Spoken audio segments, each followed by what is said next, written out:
Assalamualaikum warahmatullahi wabarakatuh. Waalaikumsalam warahmatullahi wabarakatuh. Alhamdulillah pada hari ini kita dapat berkumpul dan bertemu dalam keadaan yang sehat tanpa halangan satu apapun. Baiklah anak-anakku, ada baiknya untuk mengawali kegiatan kita pada hari ini kita awali dengan berdoa agar kegiatan kita pada hari ini diberikan kelancaran dan kemudahan. Gimana saya minta Mas Mugi untuk memimpin doa, boleh? Baiklah, sebelum kita memasuki kegiatan hari ini, alangkah baiknya kita berdoa menurut kepercayaan kita masing-masing. Berdoa cukup di dalam hati saja. Berdoa mulai.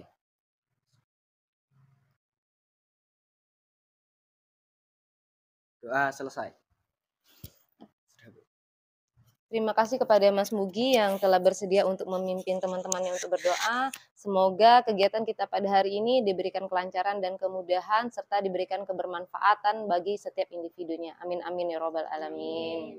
Sebelumnya Bu Deni ucapkan terima kasih kepada anak-anakku yang sudah bersedia untuk mengikuti kegiatan kita pada hari ini, yaitu kegiatan konseling kelompok yang seperti sudah Bu Deni sebarkan melalui poster yang di-share melalui WA group ataupun di mading sekolah. Baiklah anak-anakku, Bu Deni tahu pasti kalian sudah saling mengenal. Nah, tetapi ada baiknya kita berkenalan kembali untuk lebih menghangatkan atau untuk mengawali kegiatan kita pada hari ini. Bagaimana? Bisa?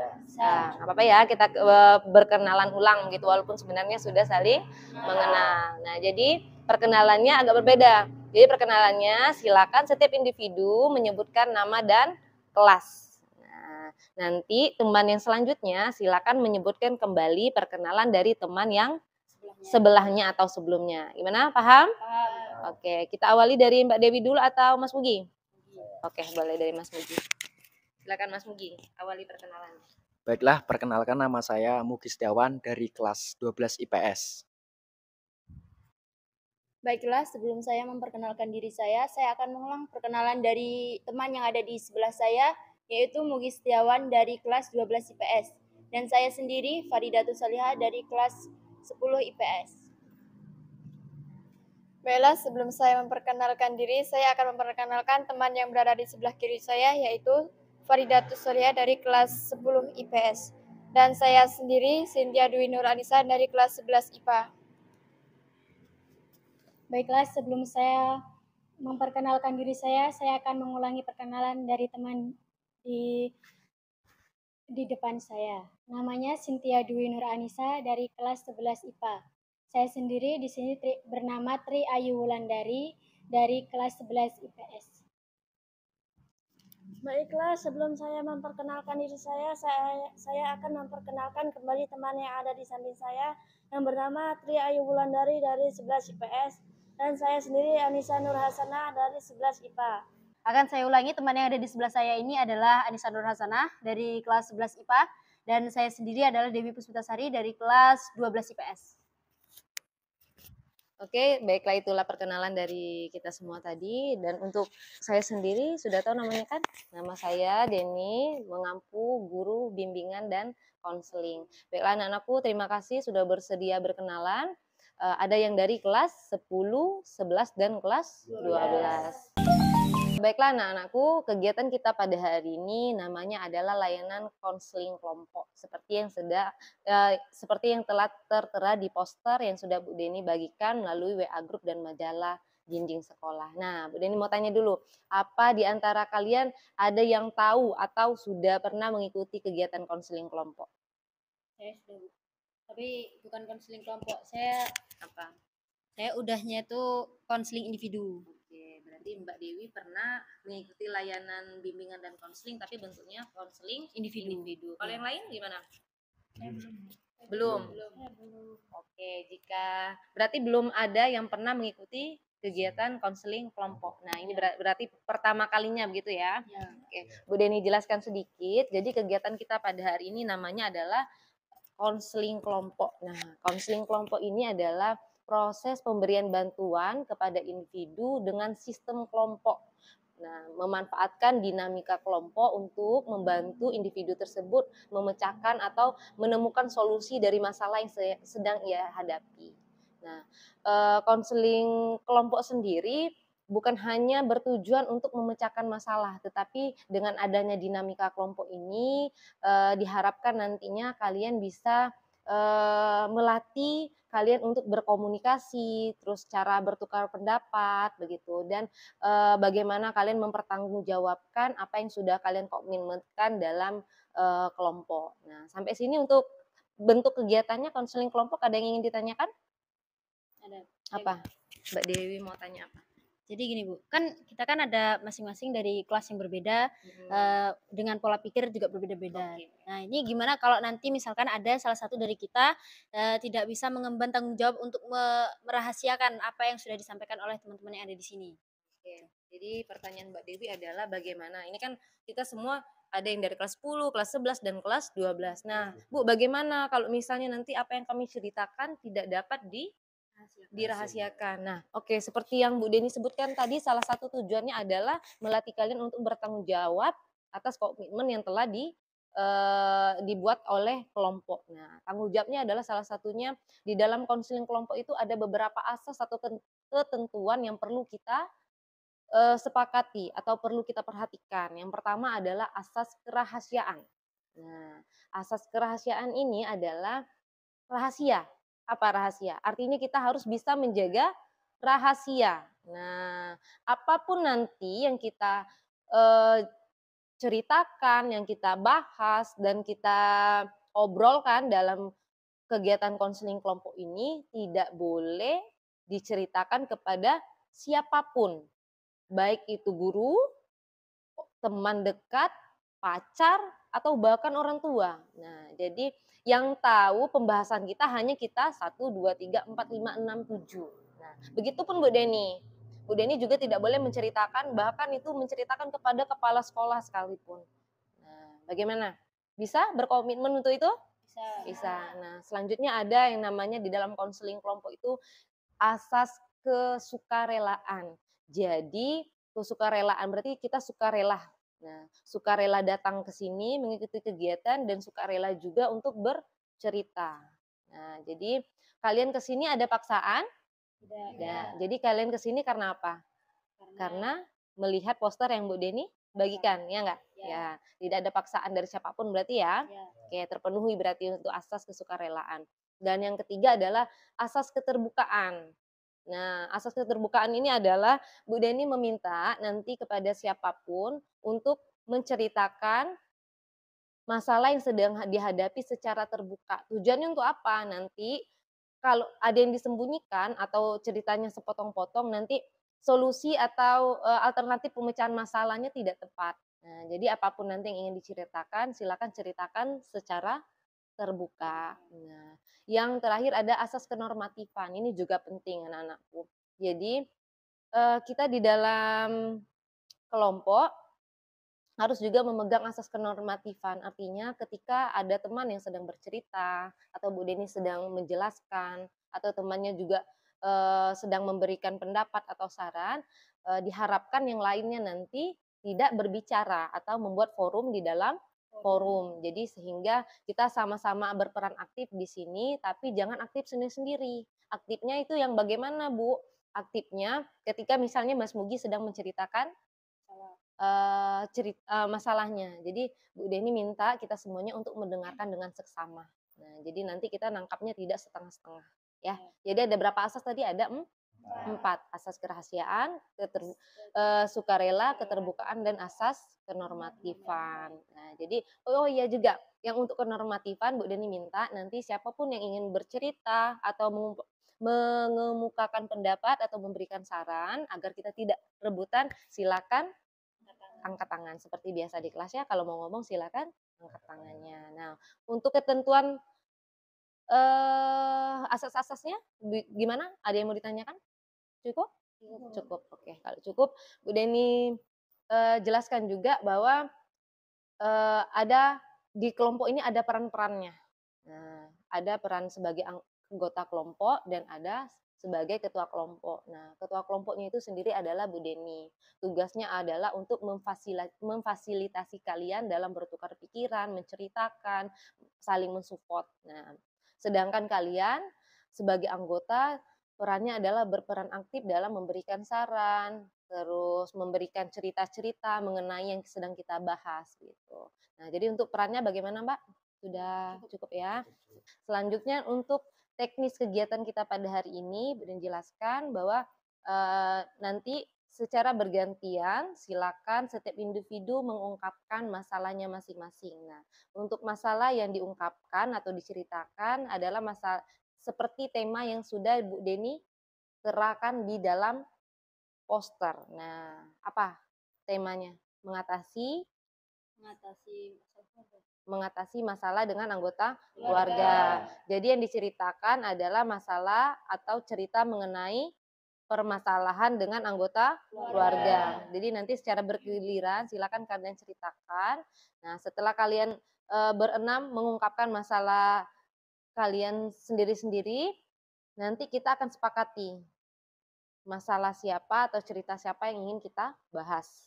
Nah, kita temukan solusinya. Bagaimana? Untuk teknisnya, ada yang ditanyakan? Baik Bu, berarti ini nanti kita langsung mengungkapkan permasalahan kita terlebih dahulu, baru langsung mengangkat salah satu masalah yang akan dibahas nanti. Jadi nanti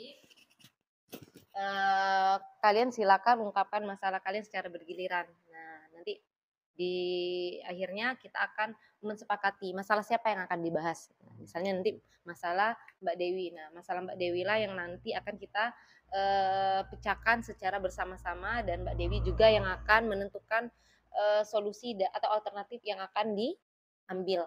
Nah, jadi kita hanya mensupport dia, kita hanya memberikan saran, nanti untuk keputusannya itu adalah keputusan si konseli sendiri atau individu itu sendiri. Nah, untuk teknisnya bagaimana? Ada yang ditanyakan lagi? Sudah cukup. Cukup ya? Nah, itu cukup, kita lanjut. Baiklah, sesuai dengan tujuan kita, tujuan kegiatan konseling kelompok adalah kita membantu individu untuk memecahkan masalahnya melalui dinamika kelompok. Jadi Bu Deni harapkan semuanya nanti anggota kelompok dapat berperan aktif dalam kegiatan kita pada hari ini. Bersedia semuanya? Sedia. Oke. Untuk yang sudah kita bahas yaitu apa itu konseling kelompok, terus tujuannya, asas-asas yang perlu kita perhatikan, terus teknis kegiatannya. Nah, sampai sini ada yang ingin ditanyakan sebelum kita lanjut ke kegiatan selanjutnya untuk beberapa hal tersebut. Ada yang ditanyakan? Tidak. Oke, kalau sudah pas kita lanjutkan kegiatan selanjutnya. Baiklah anak-anakku, sekarang kita memasuki tahap inti. Nah, pada tahap ini silakan nanti setiap anggota kelompok mengungkapkan atau menceritakan masalah mengenai hubungan atau masalah dengan anggota keluarga. Masalahnya adalah masalah yang sesuai dengan poster kita kemarin. Masalahnya itu masalah dengan anggota keluarga. Nah, nanti ketika salah satu temannya bercerita, Bu Deni minta semuanya memperhatikan dengan penuh perhatian, menyimak begitu ya. Nah, nanti semuanya mendapat giliran untuk mengungkapkan masalahnya. Nanti di akhirnya kita akan menyepakati masalah siapa yang nanti akan kita bahas, akan kita temukan alternatif dari pemecahan masalahnya. Nah, anggota kelompok nanti juga mempunyai kesempatan untuk memberikan saran, bertanya dengan individu atau anggota kelompok yang masalahnya akan dibahas. Nah, untuk keputusan alternatif pemecahan masalahnya dikembalikan kepada si yang punya masalah. Nah, sampai sini paham? Paham ya? Tidak ada yang ingin ditanyakan? Tidak. Oke. Kita mulai dari siapa dulu yang ingin bercerita mengenai masalah dengan anggota keluarga? Saya dulu. Oke, mulai dari Mbak Dewi. Nanti secara bergiliran aja ya. Silakan Mbak Dewi. Masalah apa yang sedang Mbak Dewi hadapi dengan anggota keluarganya? Jadi masalah keluarga yang sedang saya hadapi saat ini, saya itu sebagai anak pertama, kemudian kedua orang tua saya juga kebetulan anak pertama dan saya juga cucu pertama dari keluarga ibu saya. Nah itu saya itu dituntut, saya merasa kalau saya itu dituntut untuk harus menjadi panutan untuk adik-adik saya gitu. Jadi masalah saya dengan anggota keluarga saya adalah saya kerap sekali bertengkar dengan kakak saya.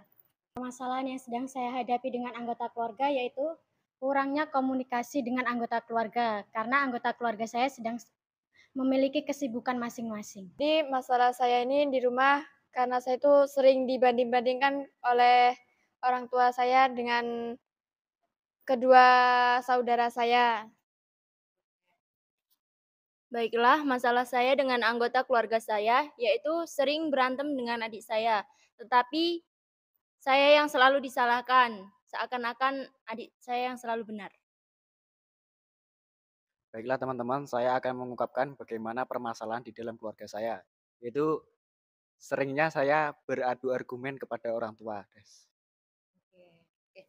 Itu tadi kalian sudah mengungkapkan masalah yang sedang kalian hadapi mengenai atau dengan anggota keluarga. Bu Deni simpulkan untuk masalah yang sedang dihadapi Mbak Dewi adalah masalah merasa terbebani dengan tanggung jawab sebagai anak pertama gitu ya, harus menjadi seorang panutan begitu?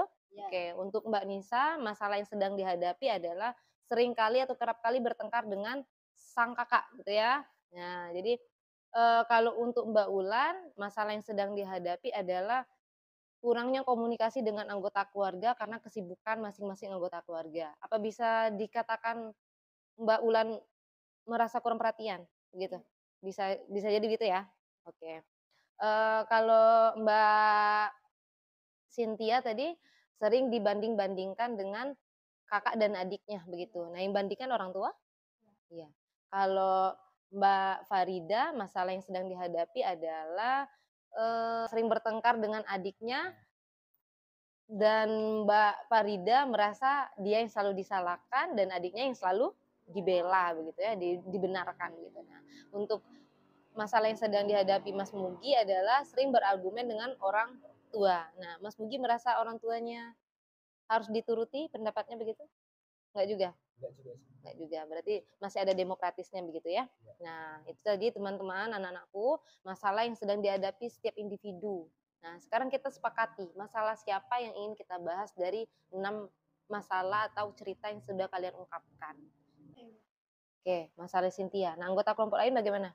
Setuju. Oke, setuju berarti dengan masalahnya Cynthia. Nah, masalah Cynthia ini adalah masalah atau dia merasa sering dibanding-bandingkan dengan kakak dan adiknya. Coba Bu Deni minta Cynthia ceritakan kembali masalah yang sedang Cynthia hadapi mengenai Cynthia merasa sering dibanding-bandingkan oleh orang tuanya dengan kakak dan adiknya begitu. Coba ceritakan dulu. Jadi gini Bu, saya kan anak kedua dari 3 bersaudara. Dan anak pertama itu perempuan, dan anak yang ketiga tuh yang adik saya tuh laki-laki.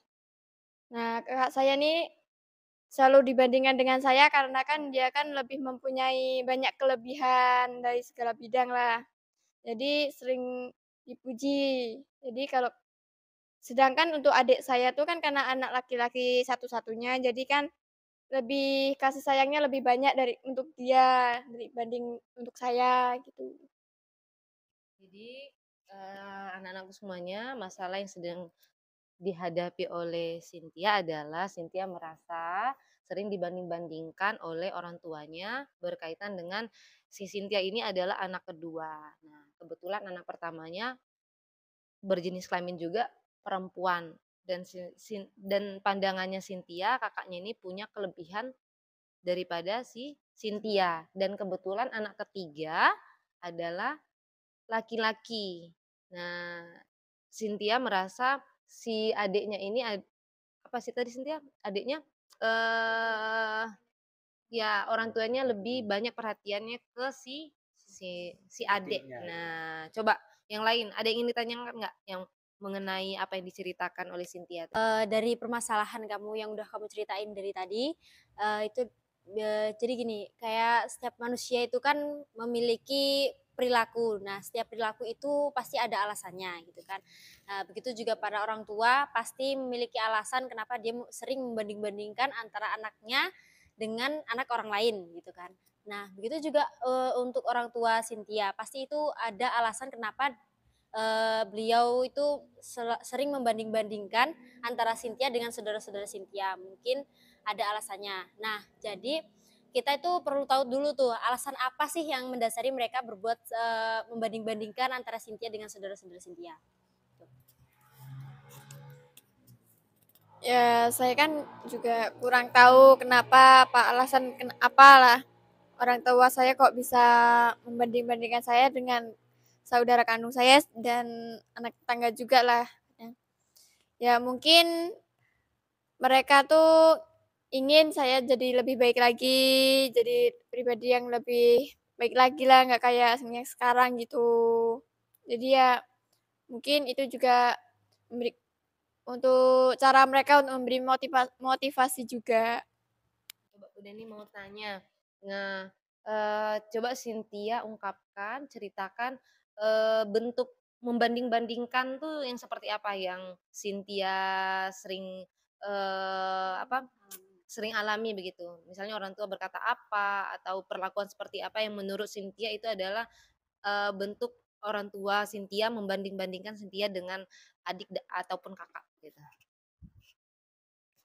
Ini masih salah satunya, Bu. Misalnya kan Anda nonton TV. Nah, nanti kan Anda kayak kata-kata ilmiah apa segala macam yang sulit untuk dimengerti itu loh, Bu. Nanti kan orang tua kan bertanya kepada saya dan saya nggak tahu artinya apa. Nanti pasti bilangnya, "Kakakmu aja loh tahu artinya," gitu. Oke. Jadi, Bu Deni dapat merasakan apa yang dirasakan oleh Cynthia bahwa sebenarnya tidak, apa ya namanya, tidak nyaman begitu ya ketika kita dibanding-bandingkan dengan orang lain. Seperti yang kita ketahui semua orang tuh punya, kelebihan dan kekurangannya masing-masing. Nah, jadi, teman-teman semuanya yang Cynthia alami adalah salah satu bentuknya adalah ketika dia sedang menonton TV bersama keluarga, nah ada tayangan mengenai, kata-kata ilmiah yang mungkin orang tuanya tidak mengerti, ditanyakanlah kepada si Cynthia, tapi Cynthia tidak tahu juga. Akhirnya orang tuanya mengungkapkan, "Kamu ini nggak tahu apa-apa, nggak seperti kakakmu." Nah, itu bentuk yang Cynthia alami, maksud Cynthia itu yang orang tuanya banding-bandingin seperti itu. Nah, ada yang ingin ditanyakan lagi nggak untuk Cynthia atau memberikan saran atau memberikan masukan kepada Cynthia? Ya, coba apa? Ini, maaf ya Cynthia, saya mau bertanya. Apa sih kelebihan kakak kamu sehingga dia itu ibu kamu tuh membandingkan kamu dengan kakak kamu? Baiklah, langsung saja saya akan menjawabnya. Karena kakak saya kan bisa dikatakan pintar dalam segala hal, salah satunya tuh kalau di sekolah sering ikut lomba, sering menang lomba, juga pernah dapat juara umum gitu, daripada saya yang jarang banget dapat juara di kelas. Tadi Mbak Ulan. Jadi, menurut ceritanya si Cynthia, kelebihan yang Cynthia lihat dari kakaknya adalah kakaknya ini juara umum, terus juga sering ikut lomba-lomba di sekolahnya, sedangkan dia sendiri belum pernah mendapatkan juara umum ataupun mewakili sekolah untuk mengikuti berbagai perlombaan gitu. Nah, untuk yang lain ada yang ingin disampaikan? Ada yang ingin ditanyakan? Silakan. Semuanya harus berperan aktif. Nah, kalau kita diam-diam nanti masalahnya si Cynthia tidak dapat pemecahan masalahnya. Jadi kita semuanya harus berperan aktif. Apa, Mbak Nisa? Mbak, Mbak pernah ngerasa kayak gimana sih rasanya kayak ada rasa benci gitu gara-gara sering dibandingin sama kakak atau adiknya Mbak? Ya, kadang pernah ngerasain benci, tapi kan kadang kan ada kakaknya kan bikin seneng misalnya ngasih hadiah atau baik-baikin kita kan rasanya bikin seneng, bisa ngelupain masalah yang terjadi itu di rumah. Kayak adik juga kan kayak gitu juga, lagi waktu pas lagi akur-akurnya gitu. Menurut Cynthia sendiri, selama ini Cynthia berperilaku seperti apa di rumah? Menurut Cynthia sudah sesuai dengan harapan orang tua kah? Atau memang jauh dari harapan orang tua terhadap Cynthia? Ya, kalau saya di rumah kan ya kayak anak biasanya lah, bantuin orang tua, bersih-bersih, Kadang ya memang kadang-kadang ya bikin masalah, tapi kan nggak sering gitu loh bikin masalah. Tapi kan entah ngapa tuh kayaknya tuh tetap aja jadi dibanding-bandingin. Jadi kan bingung mau gimana lagi. Baiklah, kelihatannya kalian sangat antusias dengan cerita atau masalah yang sedang dihadapi oleh Cynthia yang barusan ia ungkapkan. Mungkin ada yang ingin menanggapi lagi, memberikan pertanyaan atau memberikan tanggapan? Jadi kan gini Cynthia, kamu sering dibanding-bandingin oleh adik dan kakak kamu. Apakah adik dan kakak kamu itu juga sama mengalami seperti itu? Kalau dilihat sih belum pernah sih. Soalnya kan ya adik saya kan ya namanya laki-laki satu-satunya kan, jarang banget digituin. Cuma sering dinasehati aja waktu lagi dia berbuat nakal gitu. Lain mau menanggapi? Coba yang lain, ada yang mau ditanggapi? Ada yang memberikan saran? Saya akan bertanya mengenai yang sering dibanding-bandingkan tadi kan. Nah, dari permasalahan kamu yang sering-sering dibandingkan dan apalagi tadi dipermasalahkan ya mungkin kan. Nah, pertanyaannya, apakah orang tua itu memiliki sifat dari perbandingan dibanding-bandingkan itu memiliki sifat untuk memotivasi kamu atau bagaimana gitu? Menurut Cynthia, Menurut orang tua Sinta, itu menjelek-jelekkan itu apakah untuk menjelek-jelekkan untuk menjadi motivasi atau bagaimana? Mungkin sih maksud orang tua sih memang kayak gitu memberi motivasi. Tapi ya kalau saya pribadi kan harusnya kalau membandingkan tuh jangan terlalu kayak gitulah. Harusnya tuh kasih kayak nasihat dikit.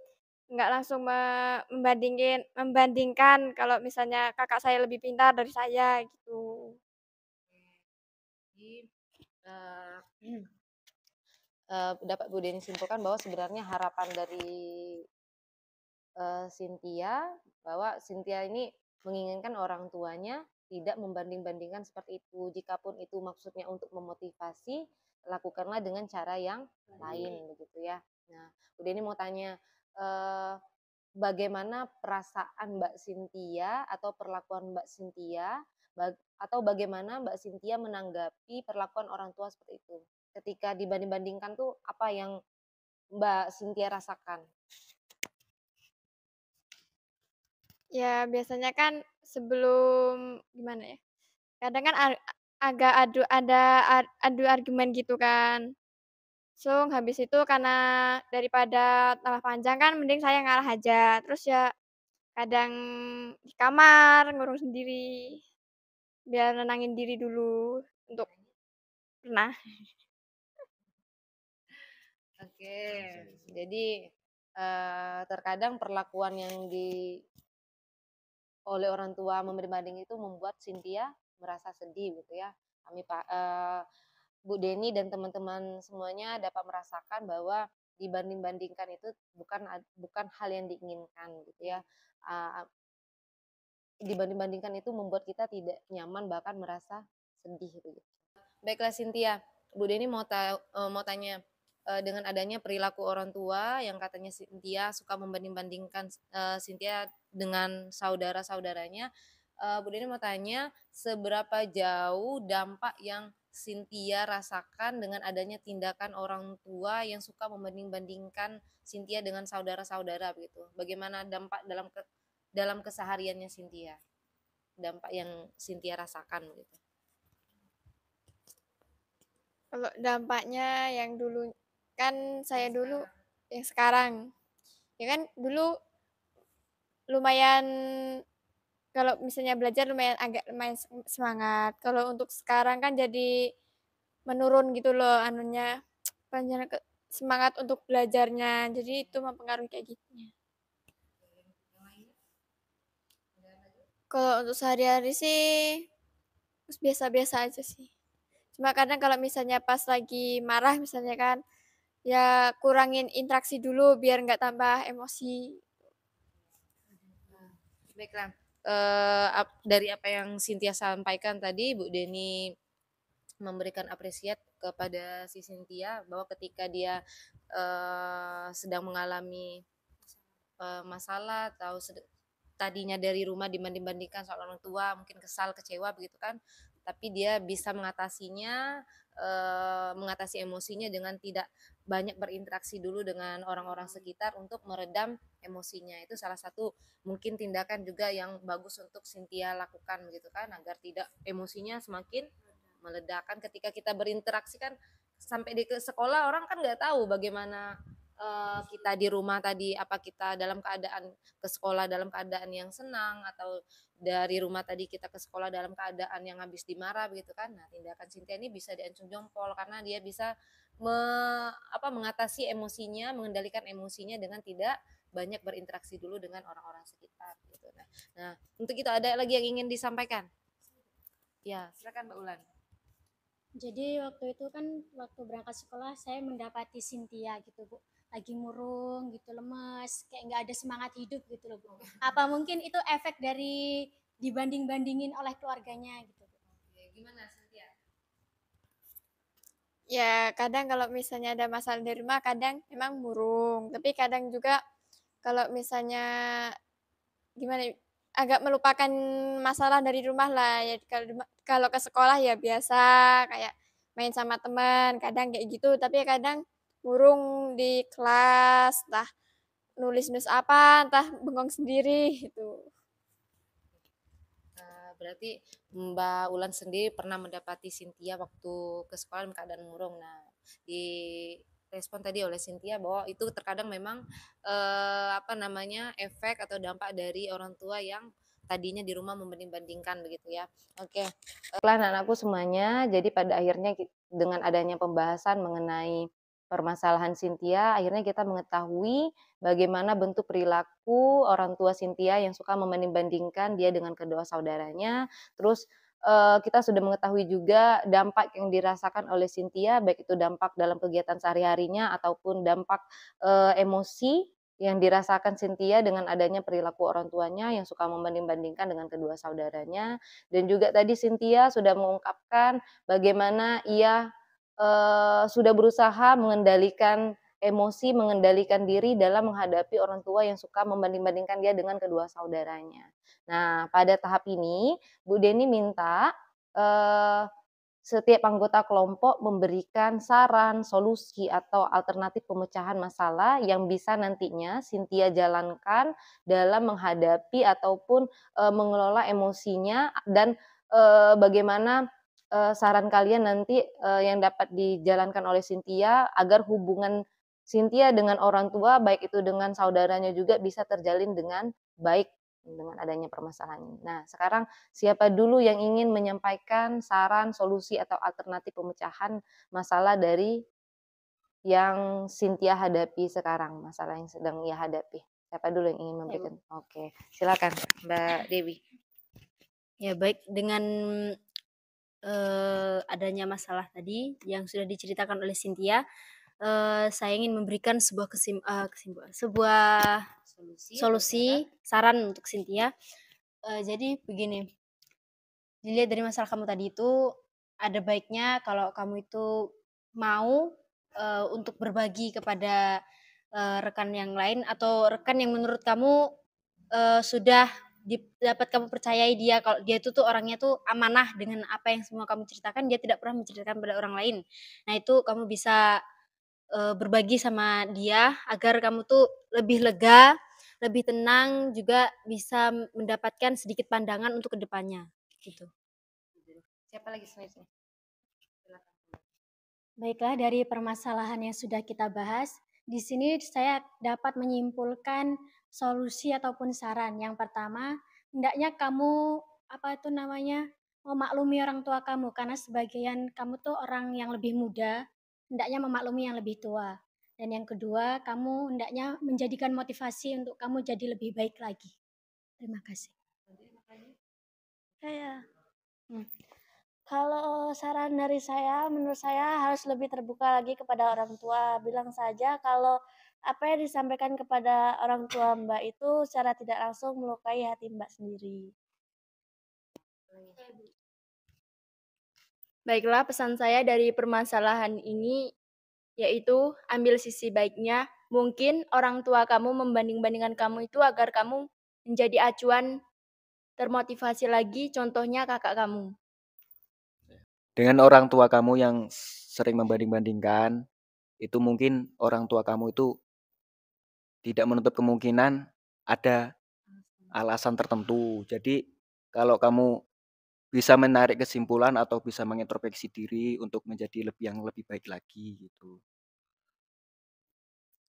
Mungkin kalau solusinya kamu bisa menceritakan kepada teman-teman kamu yang kamu percaya atau saudara kamu untuk mencari solusi atau mencari pandangan yang berbeda supaya kamu bisa melakukan hal sesuatu yang tepat gitu. Mungkin segitu saja. Baiklah, tadi kita sudah memberikan solusi atau semuanya sudah memberikan saran kepada Cynthia mengenai permasalahan yang ia sedang hadapi. Nah, akhirnya kita sampai kepada tahap akhir, di mana pada tahap ini Bu Deni meminta Cynthia dan teman-teman untuk mengungkapkan kesan, pesan, ataupun simpulan dari kegiatan kita pada hari ini. Pertama Bu Deni minta dulu kepada Cynthia untuk mengungkapkan perasaannya atau kesimpulan dari apa yang sudah kita lakukan pada konseling kelompok pada hari ini. Silakan Cynthia. Baiklah, di sini saya langsung aja berterima kasih kepada teman-teman yang telah memberikan saran dan solusi kepada saya. Di sini saya bisa menarik kesimpulan bahwa saya bisa mengambil dampak positif dari masalah yang saya hadapi, dan saya akan lebih terbuka kepada orang tua saya dan akan menjadikan motivasi ke depannya. Dan kalau misalnya saya tidak bisa menghadapi permasalahan saya ini, saya akan menceritakan kepada orang yang dekat dengan saya dan dapat saya percayai. Dan di sini saya juga sudah merasa lega dengan menceritakan permasalahan saya dengan teman-teman dan kepada ibu juga. Bagus sekali Mbak Cynthia, dan Bu Deni juga mengucapkan terima kasih Mbak Cynthia sudah bersedia untuk masalahnya diangkat untuk kita bahas, dan pada akhirnya Mbak Cynthia sudah merasa lega setelah bercerita kepada kita semua mengenai permasalahannya, dan pada akhirnya Mbak Cynthia sudah mendapatkan solusi dari permasalahan yang sedang ia hadapi. Nah, untuk teman-teman yang lain, untuk anak-anakku semuanya, Bu Deni juga meminta semuanya satu persatu untuk mengungkapkan perasaan atau menyampaikan kesan dan pesan dengan adanya kita lakukan konseling kelompok pada hari ini. Dari siapa dulu? Oke, silakan Mbak Dewi. Baiklah teman-teman semua, di sini saya menarik ingin menyampaikan bahwasanya dengan adanya konseling ini kita bisa lebih memahami seperti apa sih perasaan yang dirasakan oleh teman kita yang mengalami masalah, dan apa yang harus kita lakukan saat berjumpa atau bertemu atau berteman dengan orang yang sedang memiliki masalah. Kemudian untuk pesannya, saya ingin berpesan bahwasanya kita sudah tahu kalau dibanding-bandingkan dengan orang lain itu adalah hal yang sangat kurang enak, kurang nyaman, dan juga sangat menyakitkan menurut perasaan kita masing-masing, begitu kan. Jadi untuk itu kita sebagai siswa yang sudah terdidik dari SD sampai ke jenjang yang lebih tinggi seperti saat ini SMA, kita harus lebih bisa untuk menjaga perasaan orang lain. Jadi kita tidak bisa seenaknya untuk membanding-bandingkan orang lain, karena setiap orang itu memiliki kemampuan atau kelebihan dan kekurangannya masing-masing, begitu. Oke, bagus sekali Mbak Dewi. Jadi dari adanya kita membahas masalahnya Cynthia mengenai ketidaknyamanannya untuk dibanding-bandingkan dengan saudaranya. Nah, di sini Mbak Dewi juga dapat mengambil simpulan dan memberikan saran kepada teman-teman bahwa dengan adanya ceritanya Mbak Cynthia bahwa ada baiknya kita tidak suka membanding-bandingkan orang lain dengan orang lain, atau bahkan membandingkan diri kita dengan orang lain, karena itu adalah suatu hal yang tidak nyaman gitu ya, tidak mengenakan. Nah, siapa lagi yang ingin menyampaikan kesan dan pesan? Oke, Mbak Farida, silakan Mbak. Pesan saya mengikuti konseling kelompok ini yaitu saya sangat senang kita bisa mengetahui keadaan teman kita dan kita tidak boleh berprasangka buruk kepada teman kita. Oke, itu tadi dari Mbak Farida, bagus sekali. Artinya kita tidak boleh berprasangka buruk kepada teman. Seperti tadi Cynthia mungkin pernah didapati oleh Mbak Ulan terlihat murung, begitu tidak bersemangat. Nah, jadi jangan tiba-tiba menganggap ada hal-hal aneh begitu. Berarti ada faktor tertentu yang membuat dia seperti itu. Oke, siapa lagi? Oke, Mbak Ulan, silakan Mbak Ulan. Ya, kesan saya sendiri dari kegiatan ini, kita mampu mengambil hikmah bahwa kita harus mampu menghargai orang lain karena secara tidak langsung kita tidak tahu permasalahan apa yang sedang dia hadapi. Dari kegiatan ini juga kita mampu memberikan solusi maupun saran kepada teman yang sedang menghadapi masalah. Kalau kesan saya sendiri, itu kenali dulu kelebihan yang ada pada diri kamu. Jika kamu sudah mengenali kelebihan yang ada pada diri kamu mampu menunjukkan kepada orang tua kamu bahwa kamu juga memiliki kelebihan. Karena pada dasarnya manusia tidak perlu berubah untuk memenuhi ataupun mengikuti standar orang lain. Dan jangan lupa ajak orang tua kamu untuk mengobrol secara pelan-pelan. Katakan kepada mereka bahwa kamu tidak senang ketika kamu sering dibanding-bandingkan dengan orang lain. Terima kasih Mbak Ulan ya. Itu tadi kesan dan pesan yang dapat Mbak Ulan berikan kepada kita semuanya. Siapa lagi? Oke, Mbak Misa, silakan Mbak. Kesan saya, Bu, saya sangat senang melakukan diskusi seperti ini yang lebih banyak manfaatnya bagi kita. Saya merasa dengan adanya kegiatan konseling ini adalah wadah atau tempat yang pas untuk kita menceritakan permasalahan yang kita hadapi. Jadi dengan adanya kegiatan konseling kelompok ini, Mbak Nisa merasa ini adalah wadah yang tepat untuk kita bercerita atau berkeluh kesah mengenai permasalahan yang sedang kita hadapi. Oke, siapa lagi yang belum? Mas Mugi, silakan Mas sebagai penutup. Baiklah teman-teman, saya akan menyampaikan kesan dan pesan saya. Dari kegiatan konseling kita hari ini dapat disimpulkan bahwa pesan saya yaitu dengan adanya permasalahan yang kita hadapi keseharian kita, pasti ada itu solusi dan cara mengatasinya.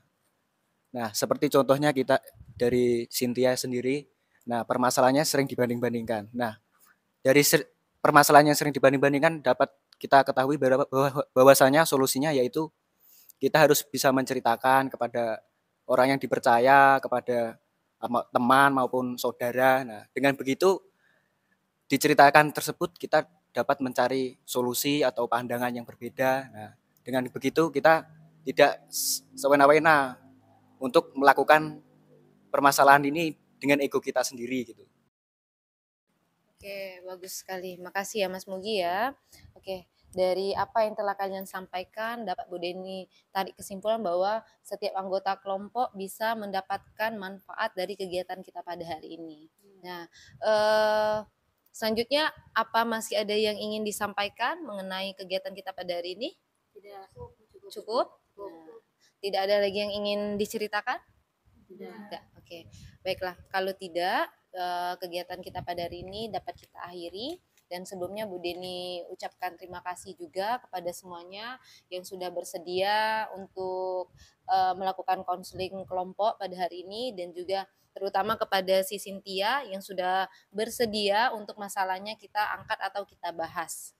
Nah, baiklah, seperti komitmen kita di awal tadi bahwasanya ada asas yang perlu kita terapkan, dan Bu Deni ingatkan sekali lagi, dan Bu Deni harapkan setelah kita selesai dari kegiatan kita pada hari ini yaitu konseling kelompok, menceritakan masalah yang sedang kalian hadapi, seperti halnya kita sudah bahas mengenai asas kerahasiaan. Bu Deni harapkan nanti setelah kegiatan ini tidak ada satupun dari anggota kelompok yang menceritakan apapun yang kita bahas, apapun yang teman ungkapkan mengenai masalahnya kepada orang lain. Sebelum Bu Deni tutup kegiatan kita pada hari ini, tadi kita sudah bahas permasalahannya Cynthia. Nah, berarti ada 5 permasalahan yang belum kita bahas. Nah, untuk kelima teman-teman atau anggota kelompok yang belum dibahas masalahnya, akan kita lanjutkan konseling kelompoknya pada hari Kamis. Nah, nanti untuk waktunya nanti Ibu Deni kabarkan lagi di WA Group ya. Tadi kita awali kegiatan kita dengan berdoa, ada baiknya kita juga akhiri kegiatan kita dengan berdoa agar kegiatan kita membawa manfaat bagi masing-masing individu, dan kita juga berterima kasih kepada Allah sudah diberikan kelancaran dan kemudahan kepada kita untuk melakukan konseling kelompok pada hari ini. Silakan Mas Mugi. pimpin teman-temannya untuk berdoa. Baiklah, karena kegiatan kita sudah selesai, alangkah baiknya kita berdoa untuk menurut kepercayaan kita masing-masing. Doa cukup di dalam hati saja, berdoa dimulai. Doa selesai. Terima kasih pada Mas Mugi yang sudah bersedia untuk memimpin teman-teman untuk berdoa. Sebelum Bu Deni tutup, Bu Deni ucapkan terima kasih telah bersedia untuk melakukan konseling kelompok. Sampai jumpa di hari Kamis berikutnya. Kepada Aula saya mohon ampun jika ada salah kata atau salah ucapan. Kepada anak-anakku sekaliannya saya mohon maaf jika ada salah ucapan atau salah kata. Saya akhiri. Wassalamualaikum warahmatullahi wabarakatuh. Waalaikumsalam warahmatullahi wabarakatuh.